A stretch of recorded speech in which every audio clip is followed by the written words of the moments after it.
Ya, Assalamualaikum dan selamat pagi. Terima kasih terus kekal dan setia bersama kami pada pagi ini. Alhamdulillah, kita masih lagi bersiaran seperti kebiasaan 8 hingga 10 pagi. Selamat pagi Malaysia pada pagi ini, saluran berita RTM, TV1 dan juga penstreaman secara dalam talian. Pada pagi ini, saya, Ismail Anan dan juga Zaliha Karini Ismail. Seperti biasa kami juga sering saran kepada anda tentang suasana cuaca kita setakat ini dan bagaimana monsun ini akan memberikan satu keadaan yang sangat panas dan kita sering sarankan kepada warga masyarakat supaya sentiasa mengurangkan aktiviti luaran, minum air dan jaga dan memantau tahap kesihatan masing-masing. Itu seperti mana yang dikeluarkan kenyataannya oleh pihak Kementerian Kesihatan Malaysia. Jadi kita rujuk sedikit antara kenyataan oleh pihak Kementerian Kesihatan Malaysia. Ya, seperti mana yang dimaklumkan tadi dalam perihal cuaca panas dan juga perihal tentang perubahan cuaca pada ketika ini, monsun barat daya yang akan menyebabkan fenomena El Nino.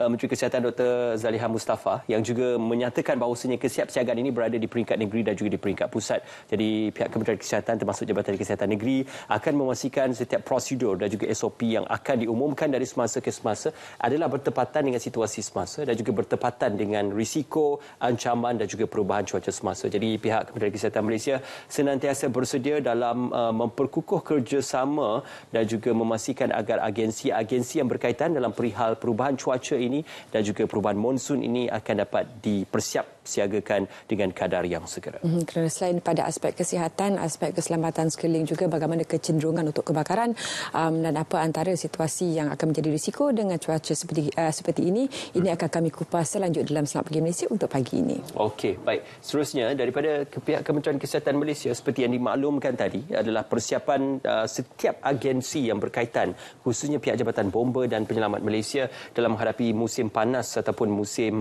kering dan juga kemarau ini. Ini dinyatakan oleh Ketua Pengarahnya sendiri dalam memastikan pihak JBPM membuat rondaan dan kerjasama dengan agensi-agensi yang berkaitan. Kerana dalam perihal kita melihat cuaca panas yang berterusan ini, mungkin kecenderungan untuk kebakaran terbuka berlaku dan juga kebakaran hutan juga akan turut berlaku disebabkan oleh katalis ataupun penyebab oleh cuaca-cuaca panas. Jadi diharapkan agar kita juga berhati-hati supaya tidak melakukan kegiatan seperti yang dilarang oleh pihak JPPM. Yang termasuklah mungkin ada juga pihak yang tidak bertanggungjawab yang ingin melupuskan sampah sarap dengan lebih segera. Jadi pembakaran terbuka ini perlu dihentikan dan juga sebenarnya tidak perlu dilakukan pun. Sekarang ini memberikan aspek yang sangat negatif kepada isu persekitaran, tapi ini juga antara usaha dilakukan oleh JBPM untuk memastikan tidak ada kebakaran terbuka berlaku dan aspek-aspek secara natural ini dapat dipantau dengan sebaiknya. Selain itu juga dalam industri pelombongan ini berkenaan tentang isu pelombongan haram.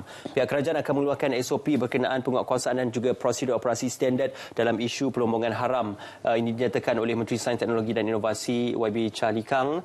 Itu merupakan antara keputusan mesyuarat Majlis Mineral Negara yang melihatkan kepada lombong-lombong kritikal dan juga penutupan lombong-lombong haram kerana tidak mahu ia akan menjejaskan struktur tanah dan akan menyebabkan bahan-bahan galian terjejas disebabkan oleh aktiviti pelombongan haram dan juga kewujudan banyak tapak pelombongan haram.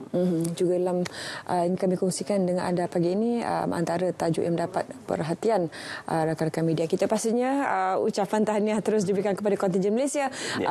Walaupun kekal di tangga ke-7 dan meraih 6 emas, tapi ini menunjukkan satu lagi pencapaian yang baik di kalangan atlet kita. Kita saksikan rangkuman khas untuk Sukan C kali ini.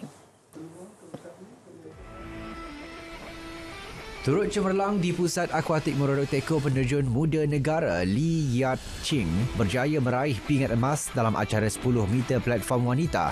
Yat Ching yang berusia 15 tahun mengumpul 253.80 mata menewaskan pencabarnya Bui Thi Hong Yang dari Vietnam yang meraih 242.20 mata untuk pingat perak.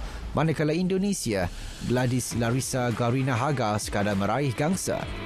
Sementara itu, penantian pingat emas skuad renang negara akhirnya ditamatkan Hugh Ho Yan apabila mengungguli acara 200 meter gaya bebas lelaki pada aksi final.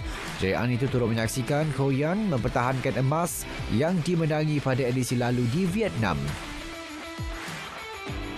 Kecemerlangan Malaysia diteruskan apabila pemain snooker negara Moh Kin Hu yang bangkit daripada ketinggalan untuk membawa pulang pingat emas negara menerusi acara Six Red perseorangan lelaki dalam aksi mendebarkan di Aeon Sen Sok Mall Kin Hu dilihat tenang untuk mengatasi lawan dari Laos, Siti Det Sabieng untuk menang dengan keputusan 5-3.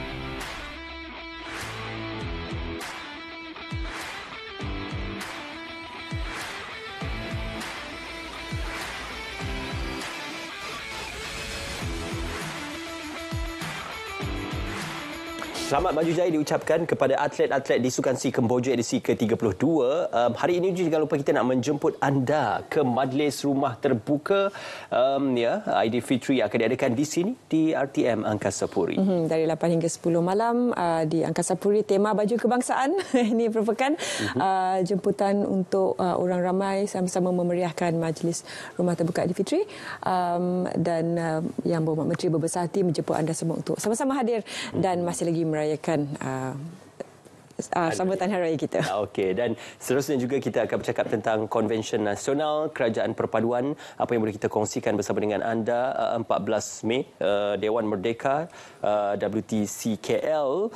Ini merupakan antara lain aspirasi untuk kita melihat bagaimana Konvensyen Nasional ini akan menghasilkan suatu bentuk gagasan dan juga aspek-aspek yang penting. Atur caranya itu turut dikongsikan 2 petang, bicara rakyat dan juga ucapan pimpinan utama. Seterusnya akan ada juga amanat perdana oleh Yang Amat Berhormat Datuk Seri Anwar Ibrahim dalam sesi Konvensyen Nasional Kerajaan Perpaduan. Jadi dijemput hadir dan juga untuk sama-sama kita melihat apakah antara yang akan disampaikan oleh Yang Amat Berhormat Perdana Menteri Datuk Seri Anwar Ibrahim pada amanat perdana 3.30 petang pada 14 Mei 2023. Itu kita kongsikan bersama dengan anda pada pagi ini. Dan terus bersama kami sehingga pukul 10 pagi nanti. Banyak isu yang penting, menarik juga bermanfaat untuk kami bawakan kepada anda. Seperti kami berikan pada awal mukadimah siaran tadi, bagaimana persiapan risiko bencana dalam situasi cuaca seperti ini. Kita saksikan dahulu klip khas ini yang membariskan apa yang menarik untuk hari ini dalam Selamat Pagi Malaysia.